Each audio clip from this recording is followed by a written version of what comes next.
This is radiant presence. There's nothing here whatsoever but radiance shining forth. That's all that there is. There are anything you see is actually radiance. Space is actually radiance. Time is actually radiance. Your thoughts are radiance. The world is radiance. Subtle vibes are radiance. Anything is radiance. The space your thoughts appear in is radiance. There is nothing but this miraculous presence shining forth. It shines from nowhere. It shines to nowhere. It shines in nowhere. It's just a shining. It has no location. It has no substance. It's like a dream.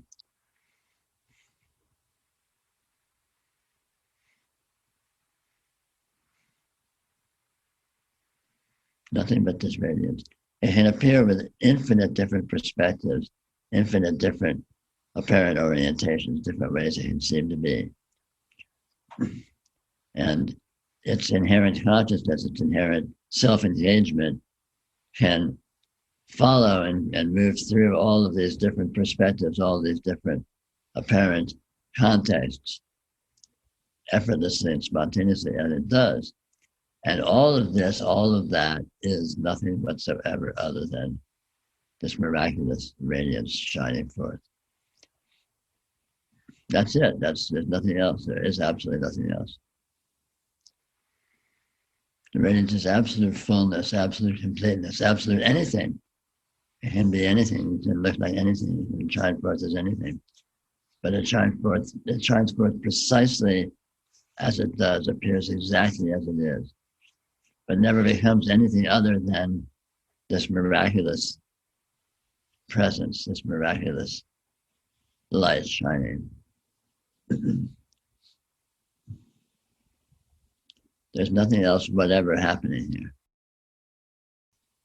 This, what is here, exactly as it happens to be, exactly just this, precisely, including everything, exactly the way it is at the moment, is the totality of radiant presence. Nothing whatsoever needs to be different. Nothing whatsoever needs to be adjusted. Nothing whatsoever needs to be seen or not seen. All of this pretense of orienting to it this way or that way is all just it itself, flavors of it itself.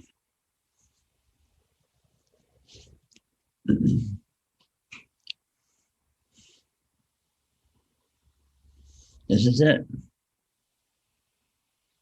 This is what all the fuss is about. This is the finish line right here. If the motivation is present, it's possible to explore this, to feel precisely the way this is what it is, in all of its detail, in all of its precision, in all of its absolute specificity. And you'll notice right away that it's very different than you're used to thinking that it is. It utterly departs from anything that's conceivable, anything that you think you have known. But that doesn't change it. You don't gain anything by doing that. You don't lose anything by not doing that. It can happen that motivation for that may seem to be present. And if so, it may seem to motivate engagement. It may seem to motivate what looks like exploration, which may seem to develop into discovery, into realization. But all of that is still just this. This is the completeness. This is the finish line. This is the totality. Always has been, always will be. There's nothing else whatsoever. You are this. The world is this. Everything is this. It's this. This is this. Bang, there it is. Try and find anything else. This reality is a very interesting property of presenting with an infinity of different perspectives. And each perspective reveals it as a different dimension with different properties and different implications. Some of the obvious dimensions that everyone is familiar with is the dimensions of the senses, the dimension of the visual field, dimension of hearing, dimension of touch, dimension of smell, taste, dimension of thought, mind, dimensions of emotion. But there's an infinity of other dimensions that we don't typically have verbal or conceptual classifications for. They don't feature largely in consensus reality interpretation of what is present. But all of these dimensions are fully present in literally an infinity of different dimensions. And they each have a very different implication of the world or the nature of the reality they seem to reveal. For example, the world, the way radiance appears to the visual field is very different than the way it appears to the field of smell, say, or the field of touch, or the field of thought, or the field of emotion. What does the space you're in feel like to your emotions right now? What does it seem to be from your emotions? What does it seem to be to your eyes, to your vision? Drastically different implication. And yet, it's the same thing. It's a perspective on the same thing, perspective on the field of radiance, which alone is what is present. A large part of yoga is discovering these different dimensions, discovering that these dimensions have no autonomous existence in themselves, but they are perspectives of this one thing, perspectives of the field of radiant presence, the field of experience, which alone exists. And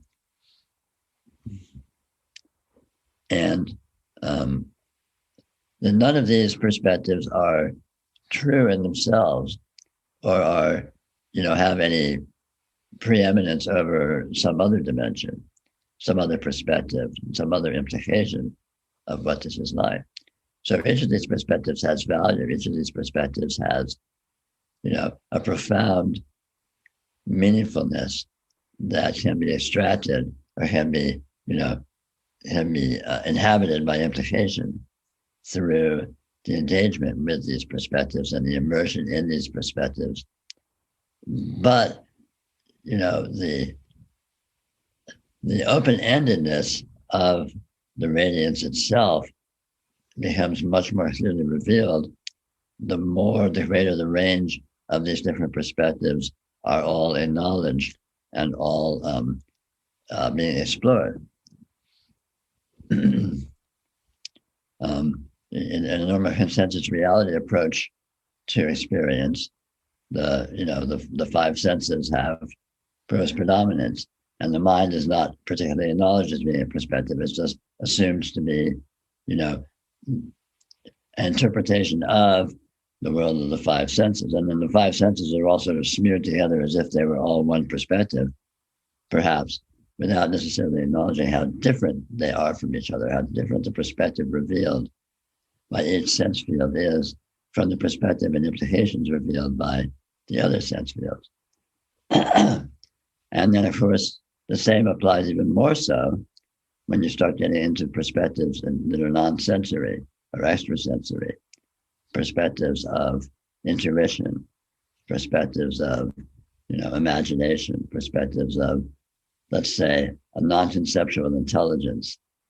And again, we don't have language or ways to even indicate these other dimensions. But if you explore your experience, it's not too hard to find that there's an awful lot going on that is not necessarily categorizable as existing within the sense fields or within, conceptual mind, let's say, and so on. So all of this reveals the nature of radiant presence as this actuality of the experiential field that is vastly more than and vastly beyond what it seems to be from any single perspective. And all of this is actual. All of this is what you are. All of this is what your world is, and so on. All of this is what reality is. And so coming to know reality involves necessarily going beyond the perspectives implied by any of the particular sense fields and even the totality implied by the sense fields to really open to the common denominator of what all of this is, which I call radiant presence.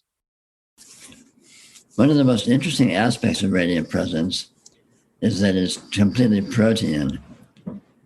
There's no one way that it appears. There's no one way that it presents. It can't be pinned down as being this way or that way. It is completely open-ended in terms of what it is, what it seems to be. Even simultaneously, it presents simultaneously as multiple, infinite, we might say, contradictory dimensions or implications simultaneously, which of course is bewildering to the mind, bewildering to any attempt to try to define it, to pin it down, to orient to it as being one way or another. And this, of course, is the main mode of normal human mentality, is to define. The mind wants to know, well, what's going on here? It wants to define it. It wants to pin it down. It wants to know what's happening in order to strategize with it or whatever. But this is intrinsically impossible. It's intrinsically antithetical to the very nature of radiant presence itself, which cannot be pinned down. It itself is infinitely open-ended. This, on the other hand, is a great opportunity for yoga.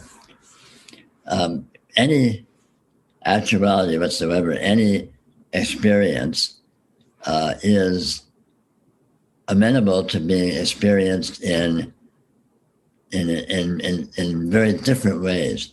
So typically, one's mind will be locked onto seeing things as being a certain way, not necessarily consciously, but subliminally. It just sort of, it feels as if this is a certain way, this is whatever. But the actuality that's present is vastly beyond that, is more than that, is other than that, is different than that, simultaneously, even as it is perhaps also the way that it's being held to be. So this is a great opportunity for discovery, to go through any particular experience that's being experienced, to use it as a doorway or as an interface point with the actuality that it is, which is more than that.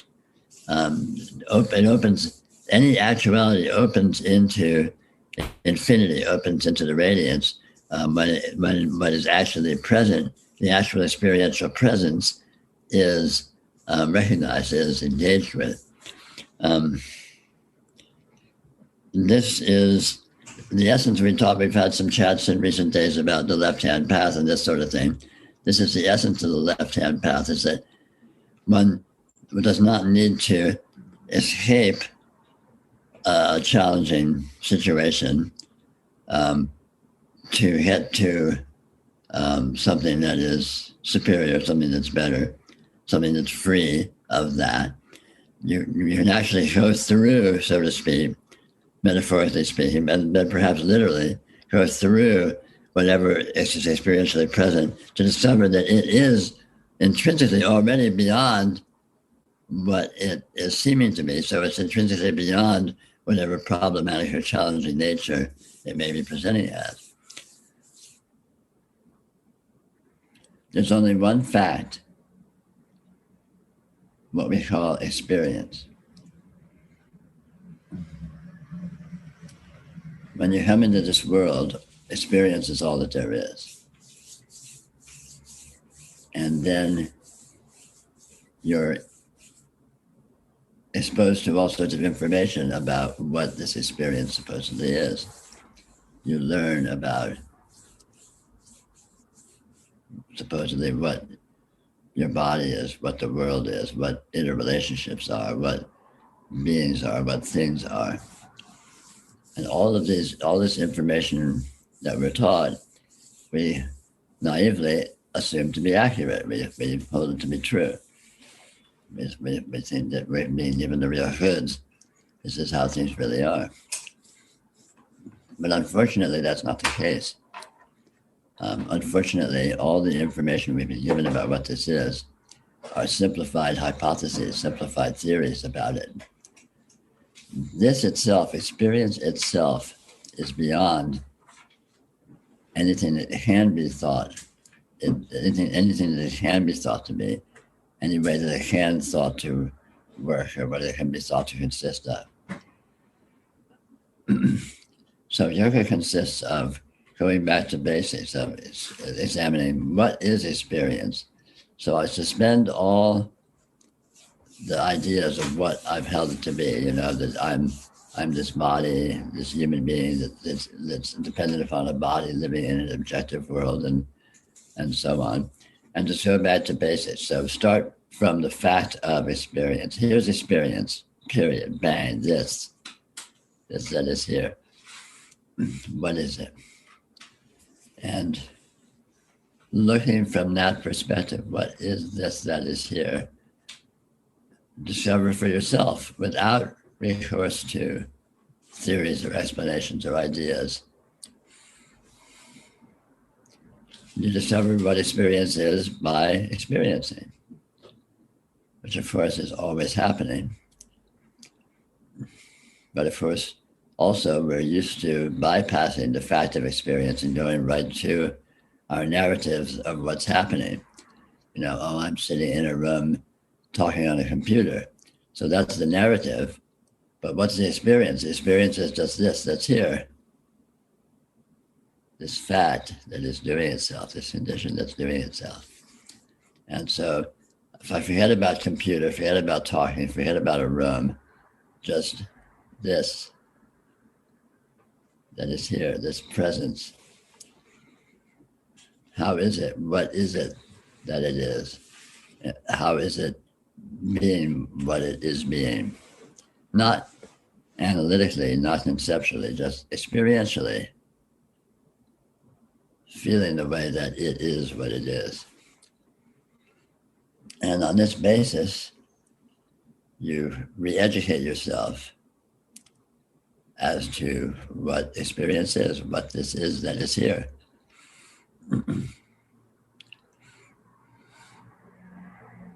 You discover, of course, right away that there's nothing but experience. You discover pretty quickly that you are the experience. There's no separate you that's in experience. You are the experience itself. You discover pretty quickly also that the whole world is the experience. So there's just this experience here, this field of experience, this presence of experience that is everything. And everything is it. There's no this and that. There's just this. But, the point is not to talk about it. The point is to look and see for yourself the way that this is so. And on this basis, you discover what you really are, what this really is, that is here, and the way that it is what it is.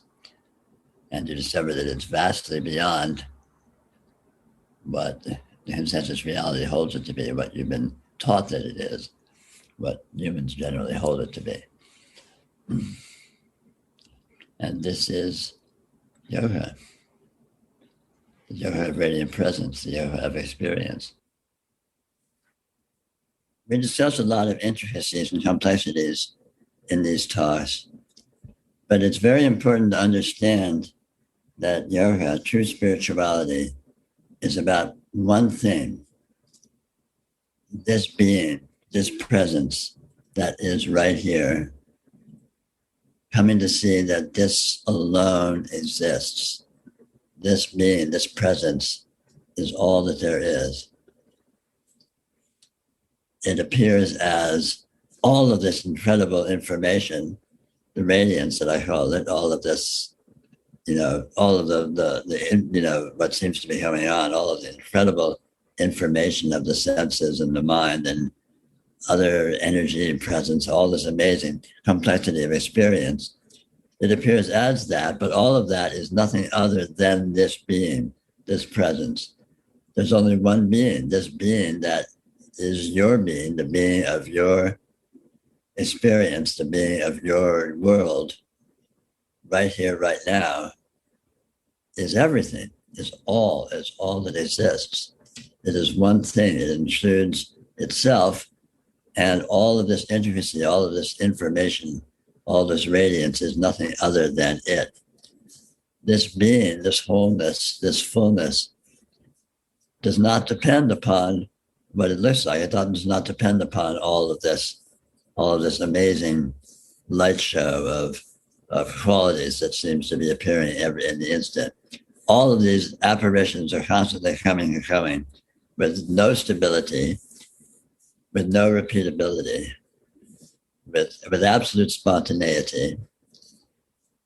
And this being, this presence, it does not depend upon them. It is invariable. It is here. It is this. It is reality. It is all. It is you. It is the totality of being.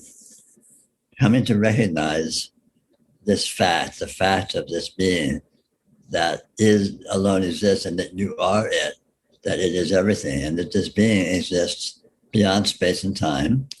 Space and time exists within it because of it, apparently. All of this information of your experience exists within it because of it. And this one fact, this presence, this being, is the sole concern of yoga, the sole concern of true spirituality.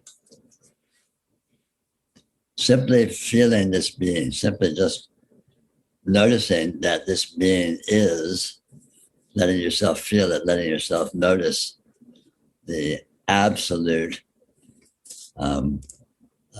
inclusiveness of it, the fact that nothing exists but this being, is the practice of yoga and is the whole of yoga.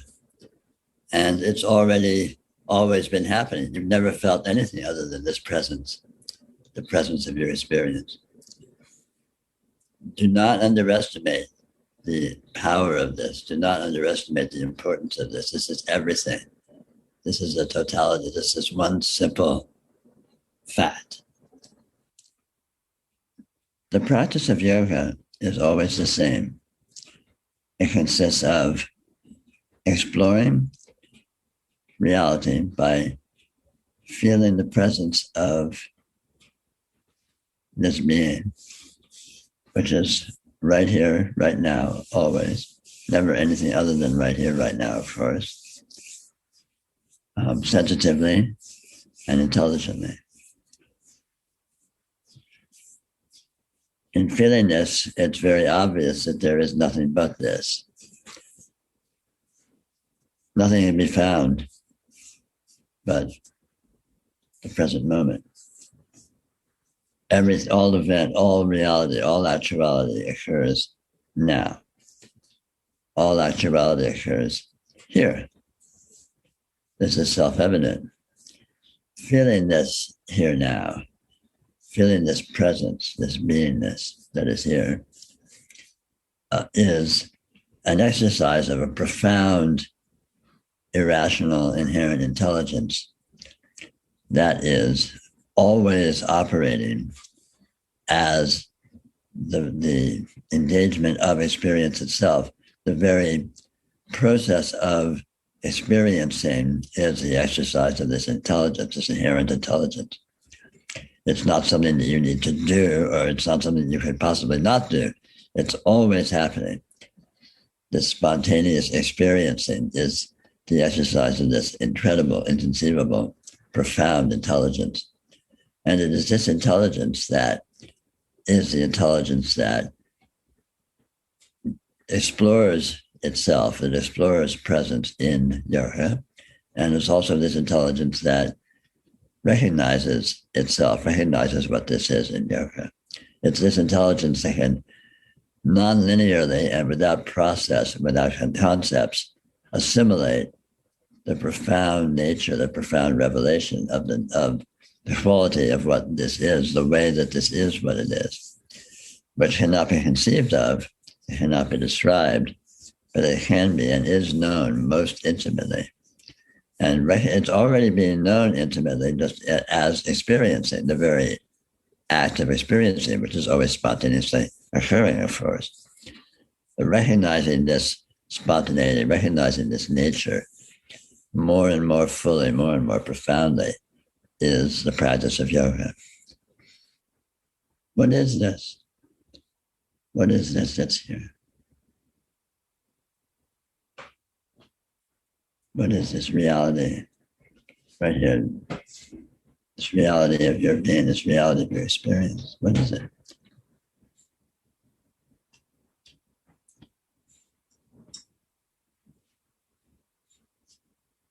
It's a good question to ask. The mind thinks it knows. The mind has all sorts of stories. But just feeling it, just feeling what's here.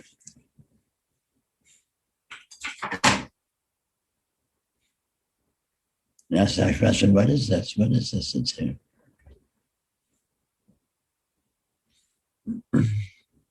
It's real. It's right here.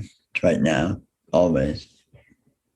Nothing else. Always been just this. What is it?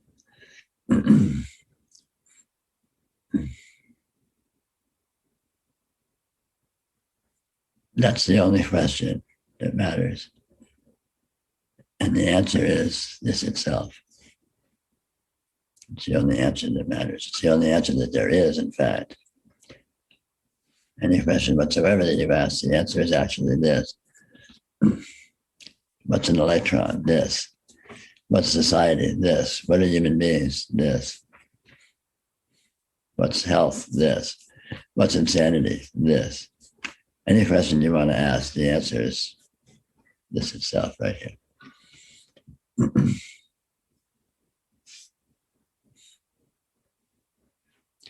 So instead of asking questions, why not just go to the answer?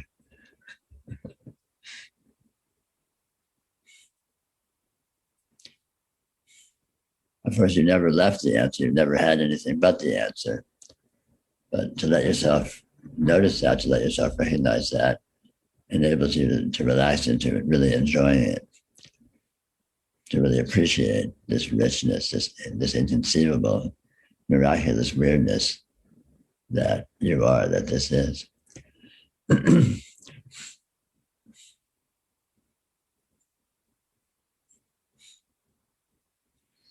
This here is everything.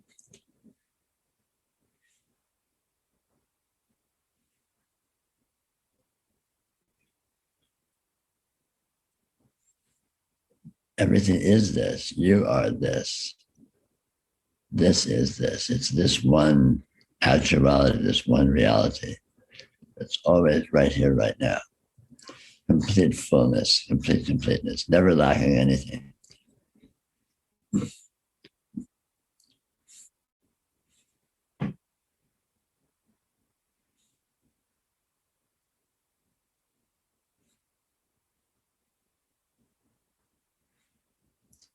Just letting yourself feel it, noticing that you are feeling it directly is knowing it, is exploring it, is drinking it in, is becoming it more and more fully, getting to appreciate it, opening to it more and more fully. Simply this feeling it, this is the entire practice of yoga, just feeling this presence, this radiant presence that is. So simple. You're always doing it. You're never doing anything but just letting yourself relax in this and feel this richness, this nourishment, this fullness. This is yoga. This is the opening to absolute realization. What could be simpler? what can be more complicated?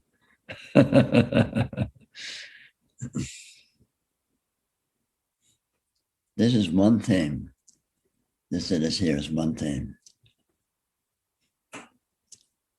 Feel this one thing, this radiant presence. Its presence is by knowing. It knows itself. You know this. This is known. Experience is known. Being is known. Being is felt.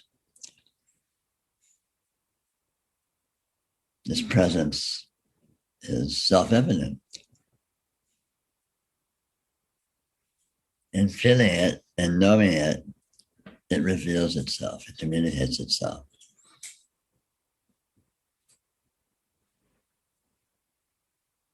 Non-conceptually.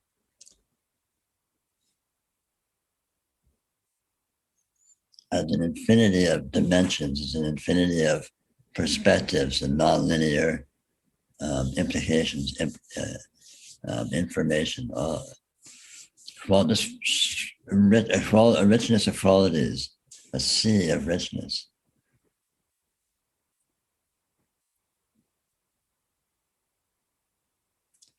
This is always known. The mind compartmentalizes it into a stream of thought. But in fact, it's much, much richer than that. In the present moment, there's an incredible richness of revelation, a richness of dimensions of meaningfulness that are continually present, continually emerging. And in feeling this, you know it. It reveals itself. You become very familiar. You become intimately familiar with what it is, with what you are, with what is here. This radiant presence.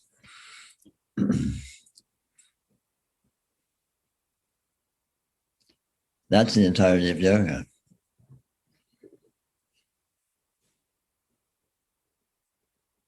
This miraculous presence that is here, is everything, is the only thing. It is easy to undervalue it, for us to not appreciate it. The practice of yoga is nothing more than feeling, noticing this presence, being aware of this presence, feeling, you can say tuning into this presence, the being, the very existence of your experience, the existence of reality, the presence of anything, the presence of this that is here.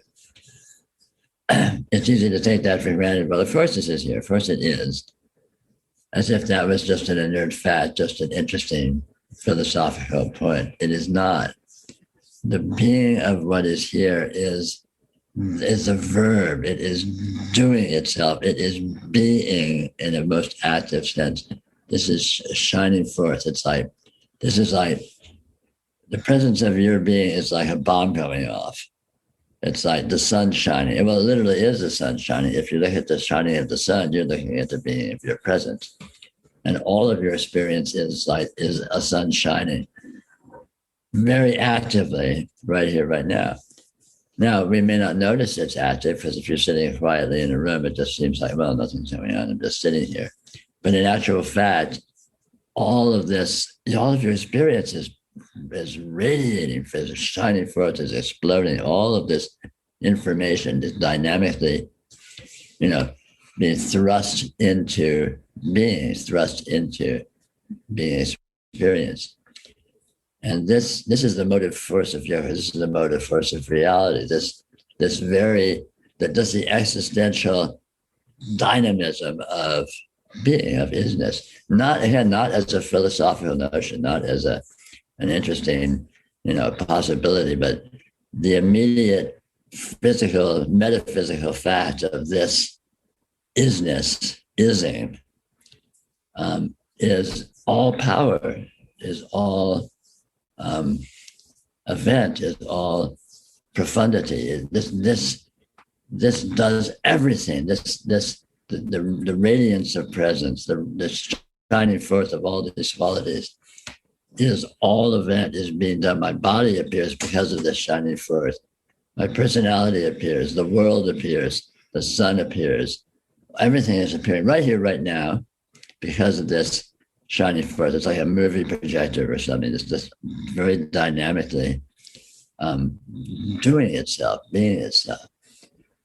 And it's this dynamism, it's this power that one tunes into, you could say, or recognizes or becomes aware of in the practice of yoga. It does all the work because it's the carrier wave. It's like surfing on a nuclear explosion. You know, this absolute dynamism, this absolute unstoppable force of being is in being rid this ever breaking wave of reality. You are riding this force. You are using this forcefulness to be itself, to reveal itself. And this is the practice of yoga, to settle into the fundamental carrier wave of being, rather than letting your attention become lost in the details, lost in the harmonics, lost in the implications, which is perhaps a more normal human mode. So this is really of the essence, to not underestimate the power of presence. Presence is not, again, is not simply a philosophical fact or a curiosity. It's the power, it's the event, it's the comprehensive miracle, literally a miracle that is right here, right now, always. And noticing that, realizing you are that, realizing everything is that, and you are this miracle. You're not some little bystander over here trying to get a piece of the action. You're it. You're the main show. You are this explosion. You really, really are. And in feeling this, you come to see the truth of this. You come to know this. I am this. I am this miraculous, inconceivable being that is right here, right now. And this is yoga. This is the motive. This is the motive force of yoga. This is the power of yoga. You don't need to do anything. It's doing all the heavy lifting. You just notice, oh my God, oh my God.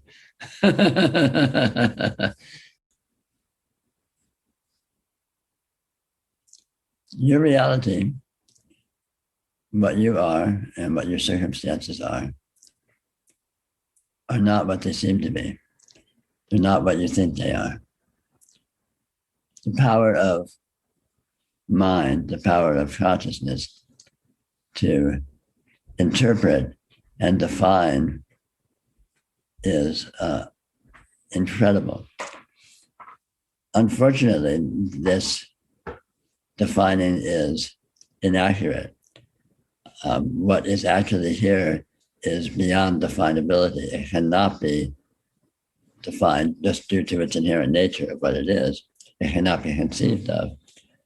And the defining power of mind is limited to just that, defining, to conceive, to concepts.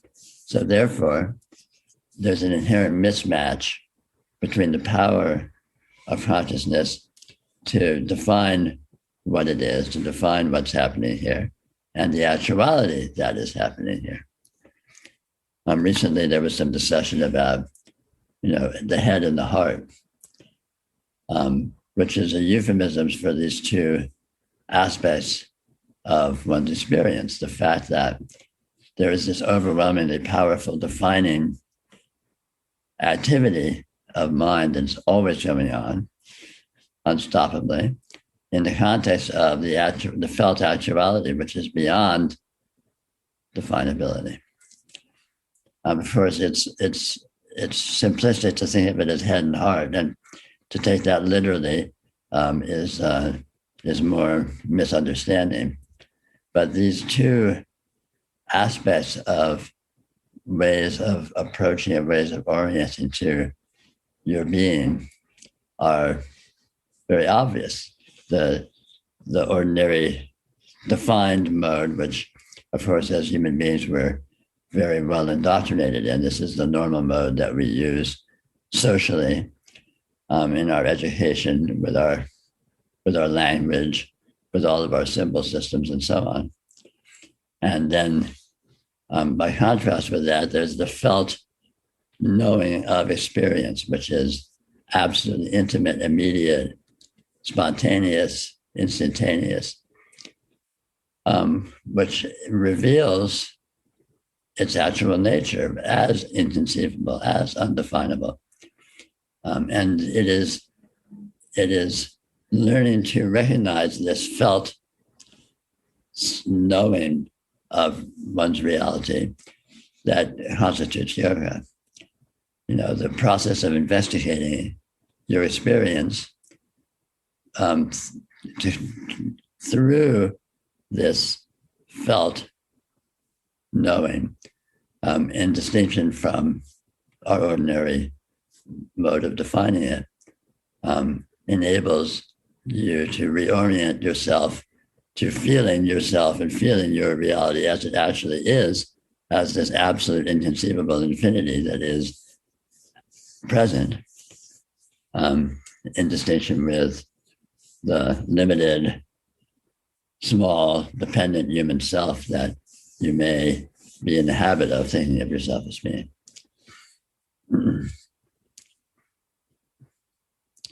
Experience is felt irrationally, spontaneously. It's always an ongoing fact. It's not something you need to do or learn to do or can possibly not do. It's simply a matter of recognizing that this is so, letting it become aware, letting your conscious attention become aware of this mode of engagement that is in fact the sole mode of engagement. The very apparition of your experience is via this irrational felt knowing, this immediate spontaneous engagement of presence, of the radiant presence of experiential existence. This fact is the only fact. Recognizing this fact, you recognize what you are. You are this fact, this radiant presence. The world is this fact, this radiant presence. And it's the way that it is what it is the nature of this fact, this radiant presence, none of which can be defined, none of which can be described, but which can be known and is known absolutely directly, intimately, and with complete fullness. What this knowing reveals is drastically and fundamentally different than the implication that is presented through the defined and conceptual interpretation of one's being that the interpretive mind generates. And so moving from orienting to your experience in terms of this defined conceptual framework to the felt, known, irrational, immediately present actuality is the process of spiritual unfoldment. It's the process of yoga. And realization is simply the direct knowing of this transcendental presence that is right here, right now, always. Yoga is a word which refers to investigating what you are, investigating what this is, exploring the reality of your being in order to discover what's going on here, what this is, what's happening. Radiant presence is what turns out to be here. Radiant presence is what is discovered through yoga. And it turns out that radiant presence is what's doing yoga as it's discovered after going through it all. So it's very appropriate to call the yoga of radiant presence. Radiant presence is what's discovered, and radiant presence is what does it. What is radiant presence? This is radiant presence. Radiant presence is what is here. Radiant presence is the actuality of your being, of your experience, your reality. the presence of your consciousness and everything that appears within it. This entire system that you consist of, this entire reality that is right here, right now, always right here, right now, that is you, is radiant presence. It cannot be understood by thinking about it. It cannot be understood by conceiving of it. It cannot be understood by describing it. It is indescribable and inconceivable, literally, because of the nature of what it is. It's very slippery, it's very nonlinear, it's very irrational. And our words and concepts and thoughts depend upon logic, rationality, they depend upon making sense. And what this is makes no sense. On the other hand, it's actual. It doesn't have to make sense. It is what it is. It is the way that it is. And that is as it happens to be. Spirituality, science, virtually all human investigation is to try to figure out what's going on here. What are we? What is this? What's happening? What's the point of all this? What is happening? And if you look at the great religions, if you look at the great spiritual traditions, there's an enormous backlog of philosophy and teachings and writings about what this is, what to do about it, and so on. You could spend lifetimes reading through all of that. In Yoga of Radiant Presence, we strip down to basic principles. We start from scratch. If you want to know what's happening, look at what's happening. It happens that your experience is present. Your experience is actual. It's right here. And if you look carefully, you'll discover that nothing exists but your experience. Everything appears in your experience. The world appears in your experience. Your body and your personality appear in your experience. The entire human race appears in your experience. Experience is the only thing that is present, the only thing that exists. So, and experience is right here. It's fully present. It's fully intimately displayed. You are it. You are absolutely intimately engaged with it.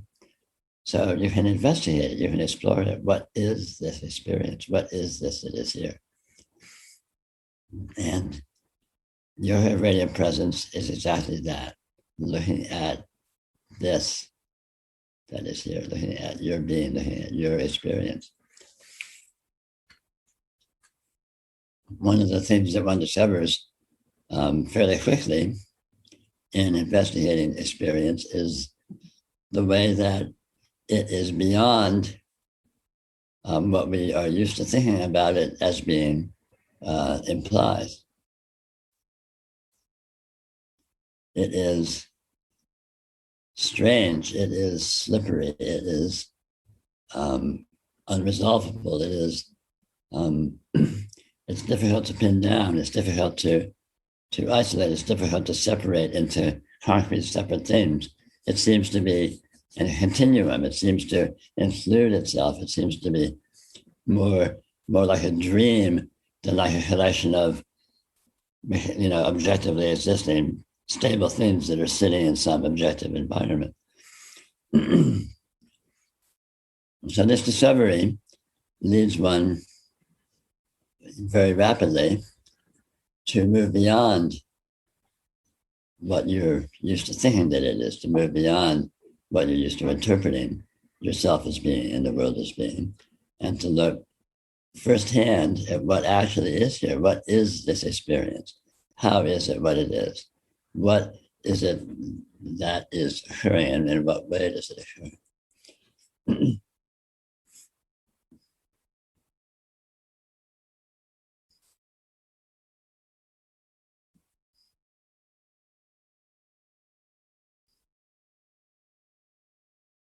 You are your experience. You cannot find a separate you. You cannot find a separate observer.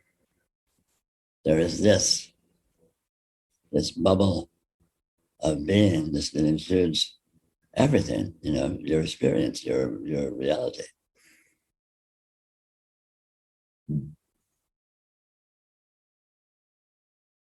You are constantly this. You've never been anything but this. This is the only fact, this is the sole fact, the fact of the presence of your experience, just as it is.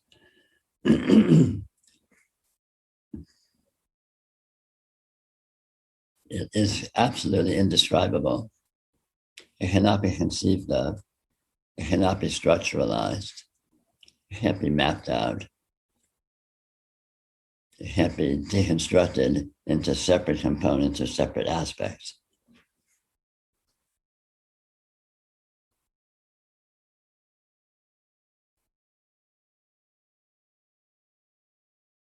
And since it can't be, what's left is being it, feeling it, knowing it, which of course is always what's happening.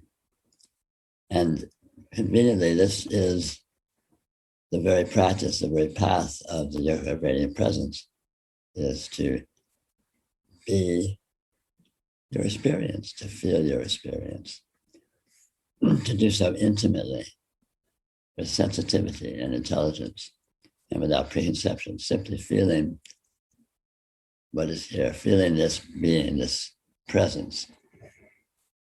Let it be what it is. Of course, you can't stop it from being what it is.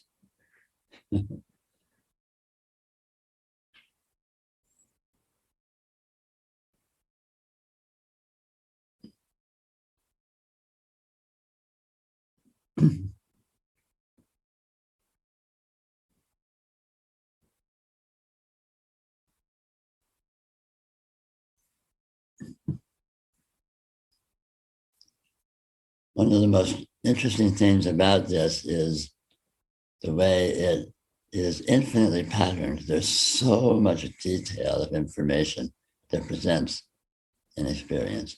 If you look in your visual field, there's so many colors and patterns and brightnesses and all spread out, all infinitely differentiated across the field. And it seems to be very precisely a certain way. But you can't pin down exactly what way that is. It's fuzzy. There's too much information. It's constantly changing. It's constantly moving, flowing, disappearing.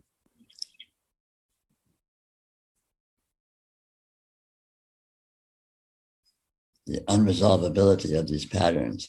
And yet the patterns present with a very strong implication of what they feel like, what their flavor is in the moment.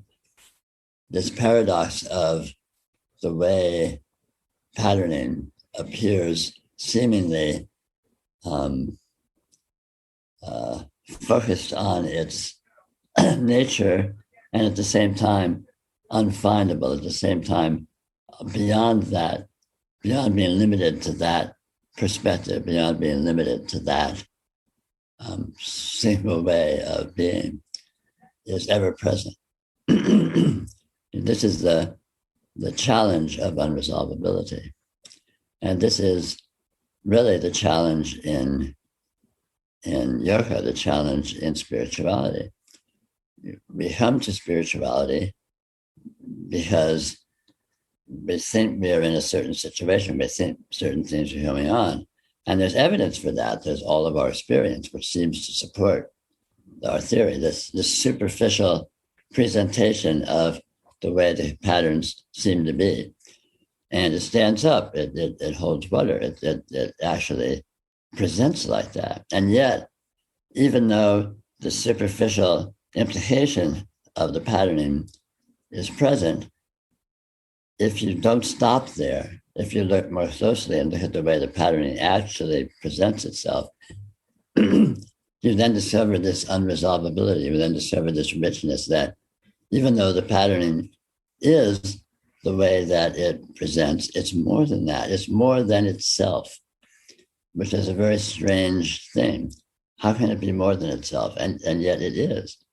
Everything that you say you taste the flavor right away, you know what that flavor tastes like. Bang, you have the taste of that flavor. But then if you really explore that flavor, let yourself really open to what's really there experientially, it opens to more and more and richer and beyond.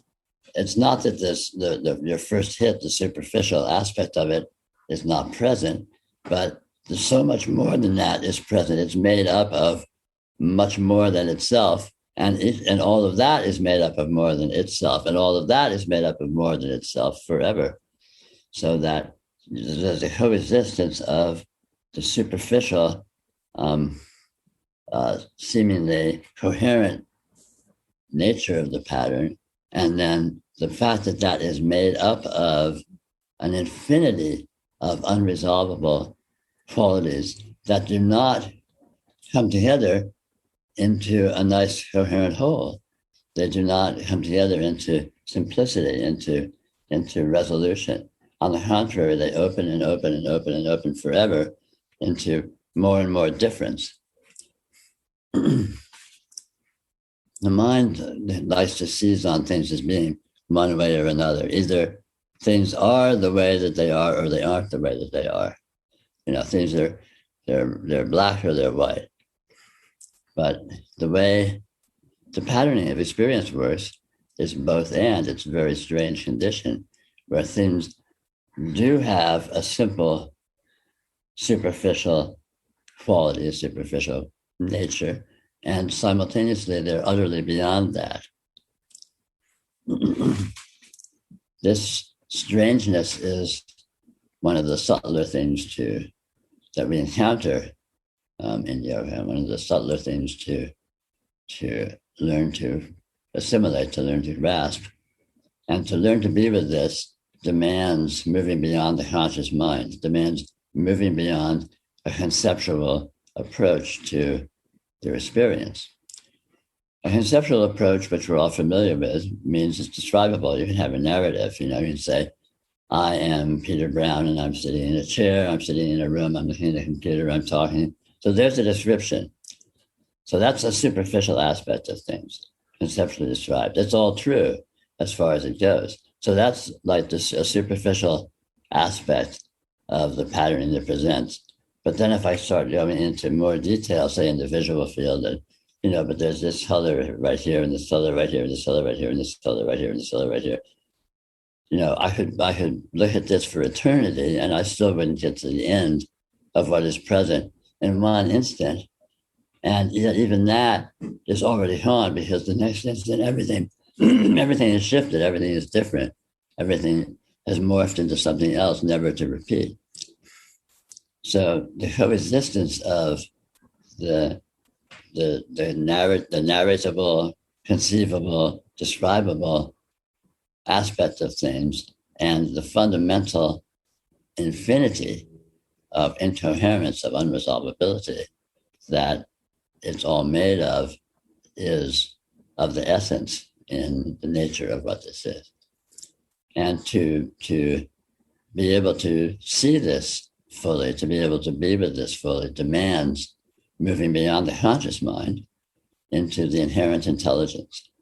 This intelligence is the nonlinear, present inherent intelligence that you are. You might say it's the inherent intelligence of consciousness itself that does not depend upon analysis. It does not depend upon process. It does not depend upon conceptualization. It works by instantaneous knowing, instantaneous insight, instantaneous assimilation. It's this inherent intelligence that enables experience. In the instant, absolutely in the instant, with no process in time whatsoever, this inconceivably powerful intelligence assimilates the full detail of every aspect of your experience. Bang, right now. All of the information, vision, sound, touch, all the sense fields, mind, anything else, whatever other extrasensory qualities, all of this in the instant, completely known, completely engaged, completely present.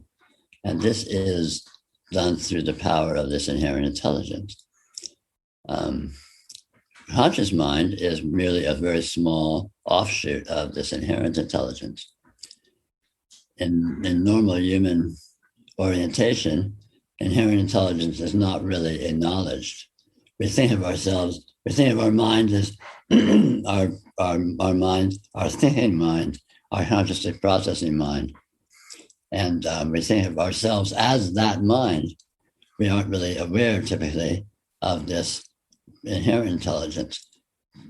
Perhaps when you get in the zone, and if you have skill at something, if you're a good athlete or a good musician or good and somehow with your body, you may have more explicit familiarity with the inherent intelligence, which works without process. It works without thinking. It works without needing to figure this out to do this. It's just a bang. It's engaged fully in the instant without any lag time, without any processing time involved.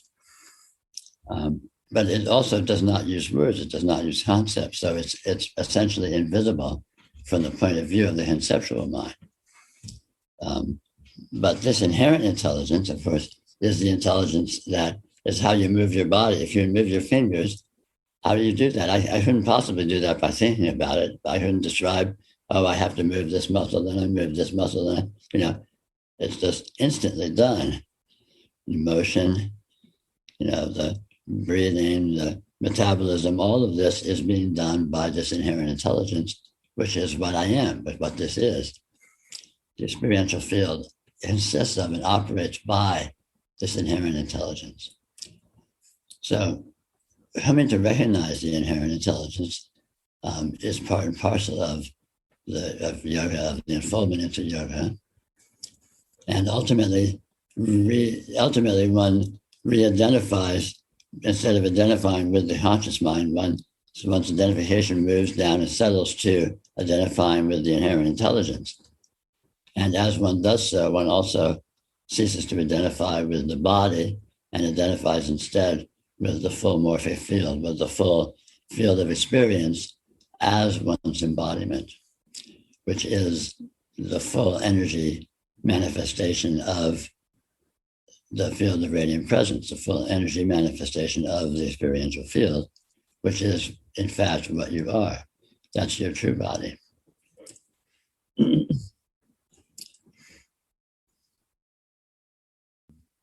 What's radiant presence? Everything. This that is right here. Everything is right here. This is reality that is present. This is you that is present. This is consciousness that is present. And this reality that is here, this radiant presence that is here, is the absolute. There's nothing greater. There's nothing beyond it. There's nothing more subtle or more refined or more extreme. And amazingly, it is immediate. The supreme, the absolute highest is right here, right here. You don't have to go anywhere to it. You don't have to penetrate anything or refine anything or move into some subtler depths. You can. It has an infinite range of textures, infinite range of dimensions, infinite range of ways, modes that it can seem to appear in. But all of these modes are exactly this. None of them are, there's no hierarchy. None of them are more powerful or more true than any others. It is your experience. Your experience is what is here. What we call experience is reality, is the supreme. It's very simple. I mean, that's the great secret in spirituality, is that experience is that your experience is reality, which is wonderful because it's right here. You can investigate it. You can really look at it. You can really examine very closely, very precisely and sensitively what it is, how it is, the way that it is. It's very interesting the way that it is, and the way that it presents itself. It presents as an infinite range of apparent implication versus a lesser implication and greater fullness and inclusiveness.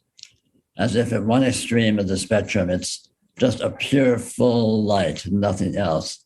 At the other extreme of the spectrum, it's, maybe our material reality with all the objects and things and objective reality and all the people and all the beings and all the atoms and all the molecules and all of this complexity, this infinite complexity we see. But those two are the same thing. They're different ways of holding, different ways of seeing this one thing, this radiant presence that is here. And the intelligence does it spontaneously. We're all very familiar with defining things. I'm Peter Brown, I'm sitting in a room, I'm in California, blah, blah, blah. That's the whole narrative that the mind can spit out of what is happening here, what I am, what this is. So that's a very extreme degree of definition. But if I start feeling experience as it is, feeling what's the qualities that are actually present as they are, I begin to notice that, in fact, my experience is much richer than that. It's much subtler. It's more ambiguous. There's all sorts of richness and subtleties that cannot be collapsed down into precisely saying, "Oh, this is this, this is this, this is this." It's more smeared than that. It's like if you taste a stew, there's an incredible richness of flavors, and you can perhaps single out particular strong ingredients that are in it, but there's a blending, there's a richness there that it's hard to pin down exactly what the separate things are. And experience is like that. And then if you go into it even deeper, it becomes even more so, more open and amorphous in terms of being able to pin down particularities. Also, it begins to open up in terms of its implications. There's endless implications on every level of apparent differentiation. And the implications are the flavors, the sort of hits that the mind hits on what's here. It's like a free association sort of a thing.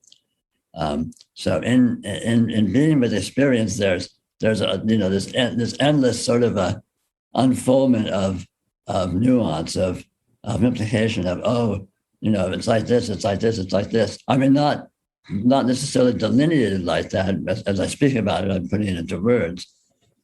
But in the experience itself, it's more like vignettes of flavorfulness that emerge, and they don't stabilize into being particularly this or that, but it's this endless flow. It's unstable. It's absolutely dynamic.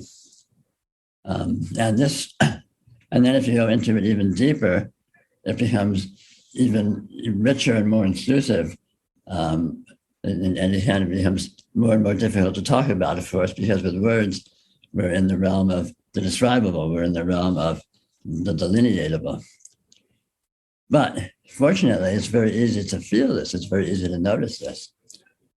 The essential practice of yoga is feeling your experience, and the trick is feel it in all of these different dimensions.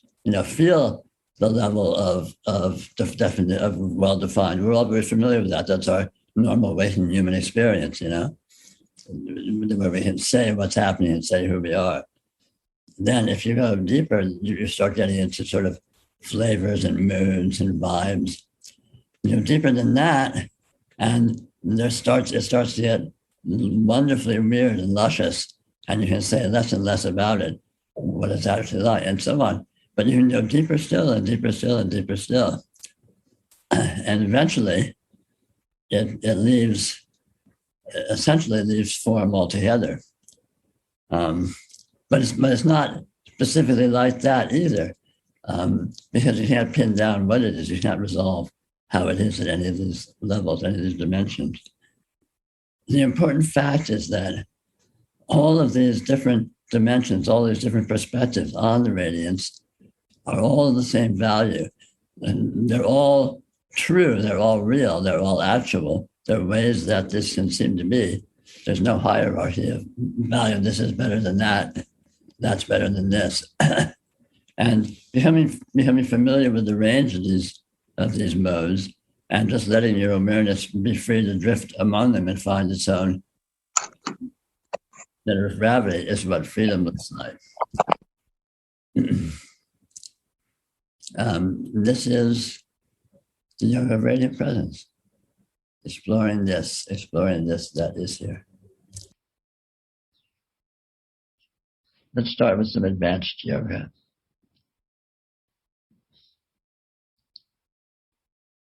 If you go looking for presence, if you try to really feel presence, you discover a very interesting thing. You can't really find it, it recedes. It's like a mirage. The closer you get to it, the more it seems to disappear, the more it seems to not be obtainable, not be findable. Whereas when you're at some seeming, let's say, removed from it, it's very self-evident. Presence is like this. It's very interesting. Radiant presence has this quality, absolutely, that I call unresolvability. In presence is completely self-evident, but when you really try to, be with it very precisely, to absolutely lock onto it, it is very slippery. It is very evanescent. It has this very strange quality. And a large part of the refinement in advanced yoga is learning how to be with this, learning how to be comfortable with this. Simplistically, in our ordinary human mindset, we are used to orienting things. There are things or conditions that are a certain way, and you can be with them, and you can have them, and you can orient to them, and it's all very sort of precise and defined. And you can find things, you can have things, you can touch things. But again, as when you start getting more into the essence of what things are, you discover this principle of unresolvability becomes more and more prominent, more and more, of the nature of what this is. And so learning to be with this, learning to be able to go very, very, very deeply and very intimately into presence and not lose it. To be able to not lose it as you are in fact losing it unknowingly. The paradox of having it continually be slipping away, but this slipping away is in fact the intimate engagement with it.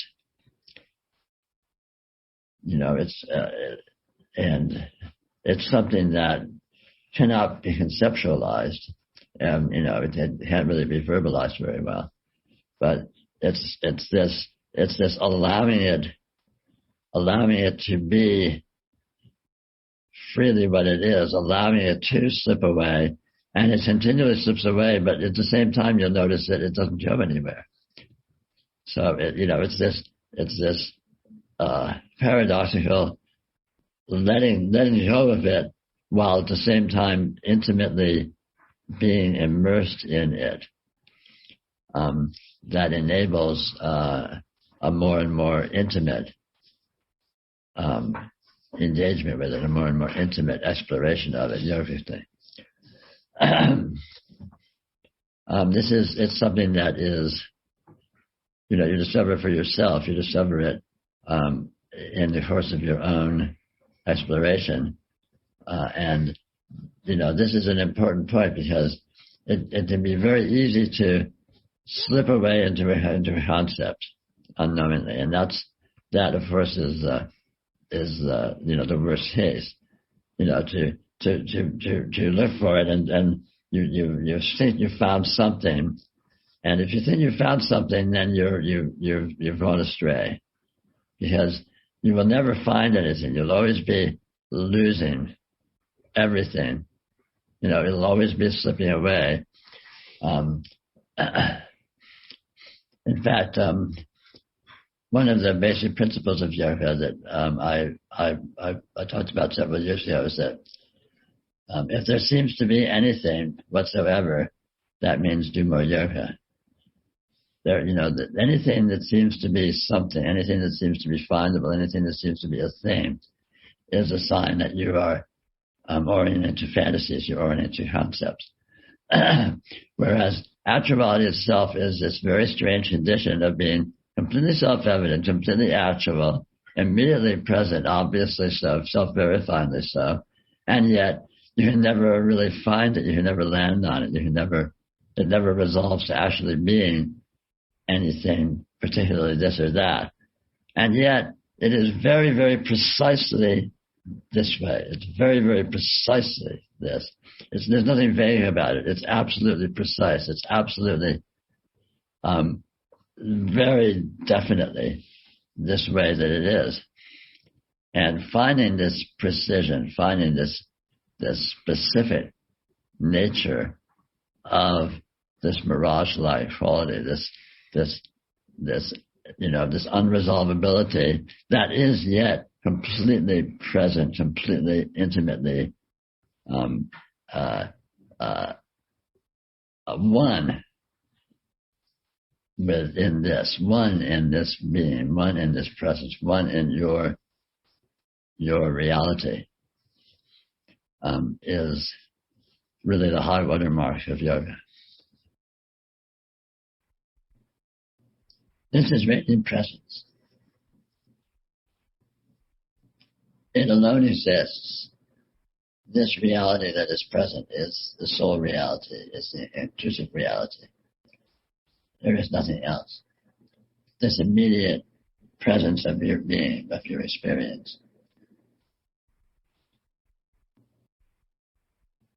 Knowing this, seeing this, recognizing it as it truly is realization, is the goal of yoga.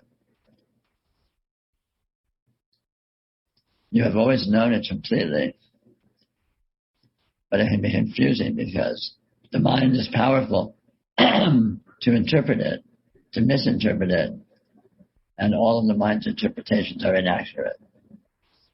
So to come to recognize this as it truly is demands seeing through mental interpretations to what is actual, the way that it actually is what it is.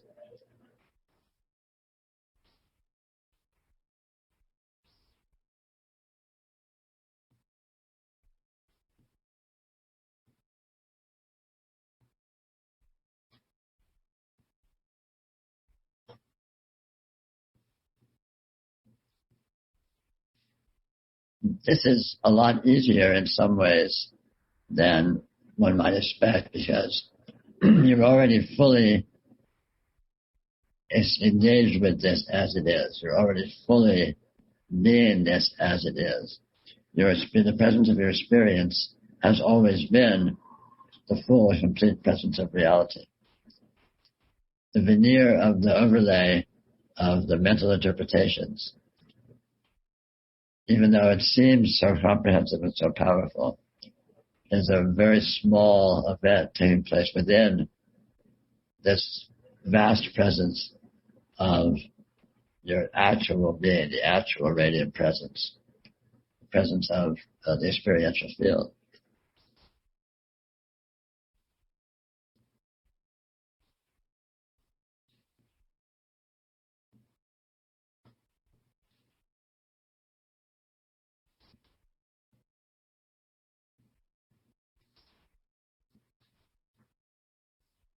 An example of this, one of the core aspects of interpretation is self and other, personal and impersonal, me versus it. The experiential field is a field within which infinite characteristics appear. All these characteristics are the field itself and are appearances in the field and are all of equal value. They're all reality. There's no actual self and other. But the mind categorizes that, I see this certain pattern in my visual field, and I say it seems to be the room that I'm in, which is not me, it's other. And then also experience, thoughts are appearing, or emotions or feelings are appearing in the experiential field, and the mind says, oh, this is me, this is mine, this is separate from that. The room is not me, it's objective. The emotions and the thoughts are me and are subjective. But this is not true. It's all, in actuality, one dimension, one inclusive wholeness. Thoughts are appearances in exactly the same way as the room is an appearance. Jay, would you leave your camera off, your microphone off, please? Thank you. Thoughts are appearances, just like the room is appearance, just like emotion is appearance, just like the sensation of the body is appearance. It all is equally an apparition of the field itself. It is all radiance. It's the radiant presence of this field of being that alone exists. And likewise with all different categorizations. We draw distinctions between this and that.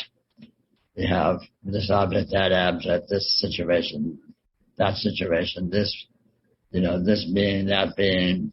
But all of these are imaginary distinctions between aspects of what is appearing within the field, which is all one event, this instantaneous apparition in the moment, this miraculous flash right here, right now, that the entirety of reality is.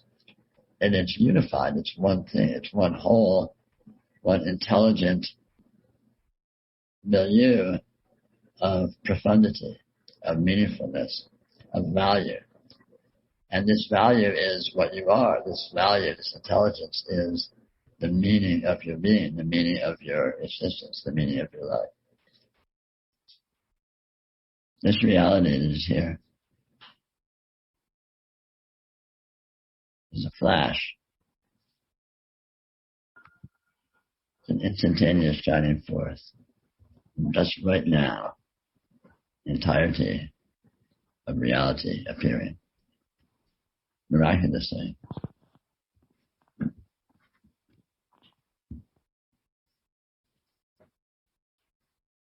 It contains everything. It is everything. Just this apparition. It's absolutely inconceivable how this is so, that this can be so. And yet it is self-evidently.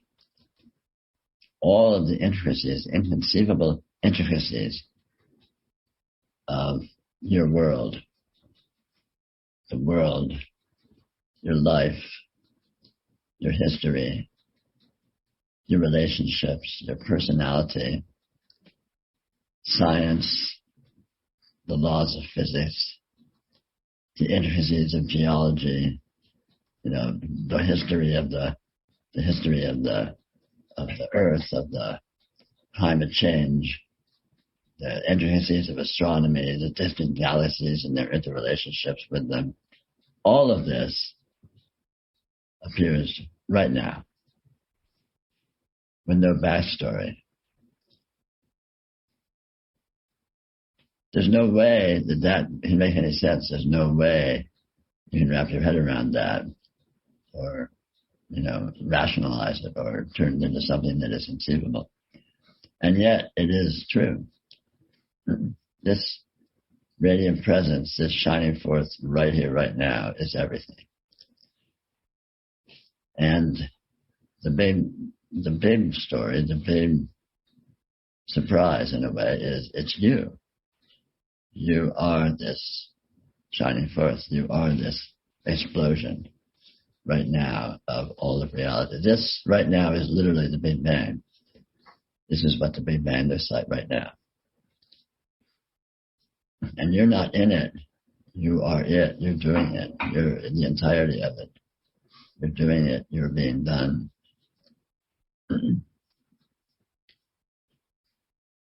You're feeling it. You've never felt anything else. This right here. This is it. This is you. This is your normalcy. This is your world. feeling this, being aware of this, feeling the absolute intrusiveness of this amazing event that is always spontaneously now is yoga.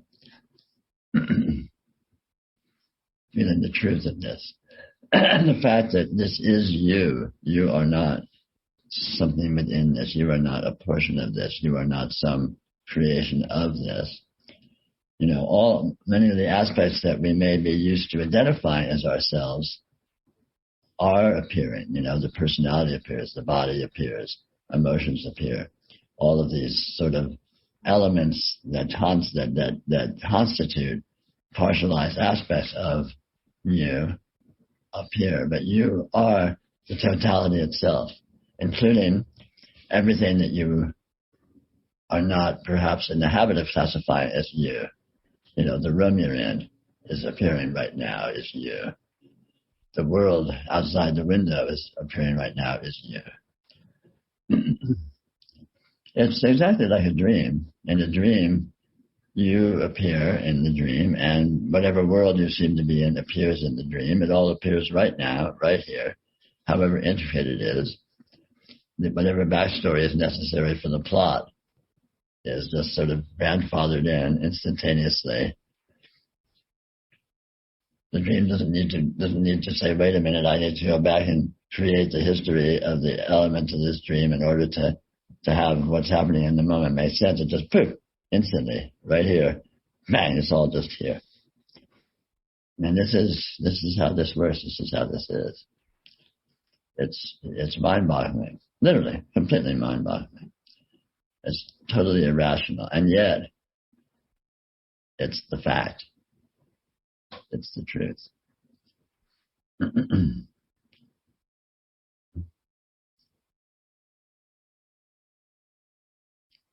Just, you know, feeling this shining forth, feeling this, the isness of being. You know, this is a verb. What's happening here is happening. It's a dynamism. It's an energy explosion. It's a flash. You know, feeling this, feeling the truth of this, feeling the actuality of this is the highest practice of yoga. This is feeling your true being. This is feeling the being of God, of the divine.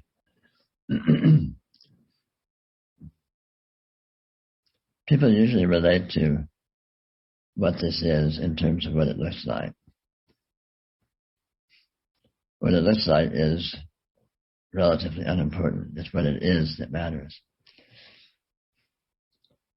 I'd say people are not usually used to recognizing or approaching this in terms of what it is, in terms of being, in terms of presence. Rather more in terms of what seems to be happening, what the circumstances seem to be, what seems to be going on.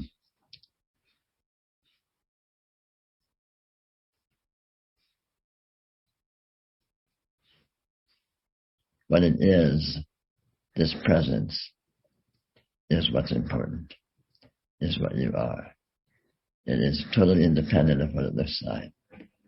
The world appears because you are. The world appears because of this presence that you are. Not the other way around. You don't come from the world comes from you.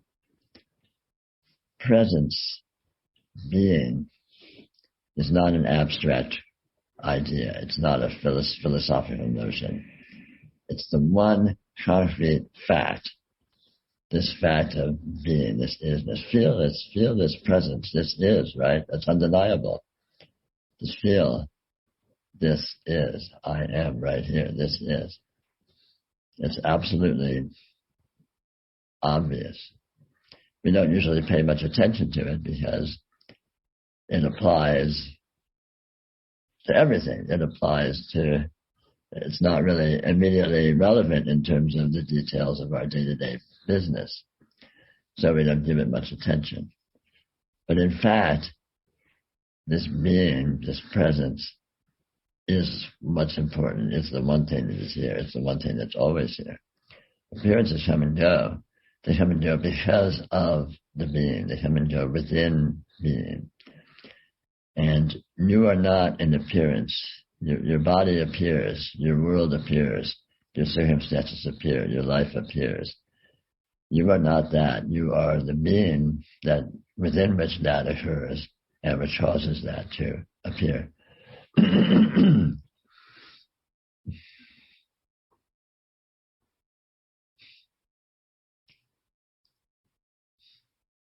Being is like an explosion. It's always right here, right now, and it always explodes into what seems to be appearing, what seems to be showing up in your experience. You feel the vision full, feel the hearing full, feel the touch full, feel the thought full, smell, taste, extrasensory qualities, always full. But that fullness occurs right here, right now, in this instant. This moment, this presence right here is radiant.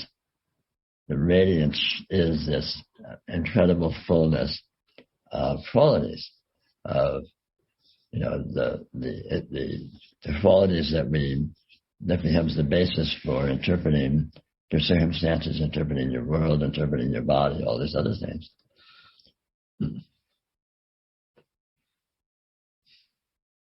But all of these circumstances and things and objects and all of that appear because of experience, not the other way around.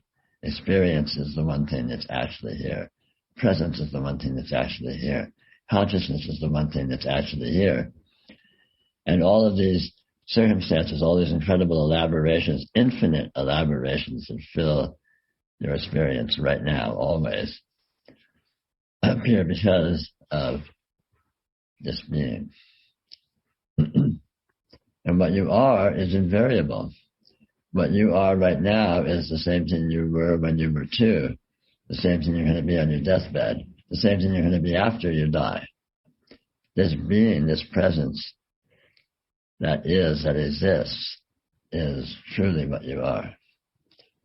And its nature is such that it endlessly projects as all of these incredible elaborations. And this is its process. What that's about, what it's doing, is inscrutable. But it is its nature to be this way. And in being with these appearances, you're being with it. In being with all these elaborations of experience, you're being with your own being. You're dancing with your own nature. You're engaged in your own process of becoming what you are. But you already are what you are. You don't gain from this. It's more of a process of unfoldment. It's a process of maturing into the greater and greater unfoldment of what you are intrinsically.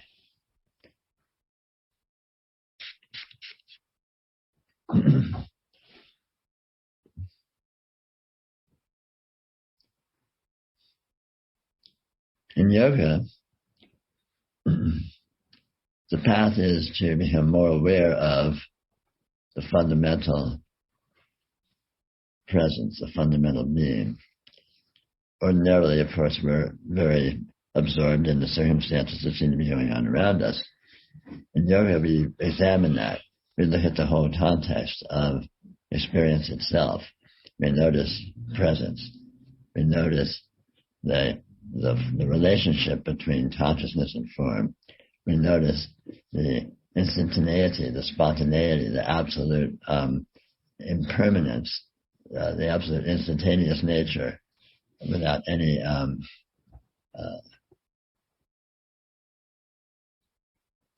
echo, without any residue.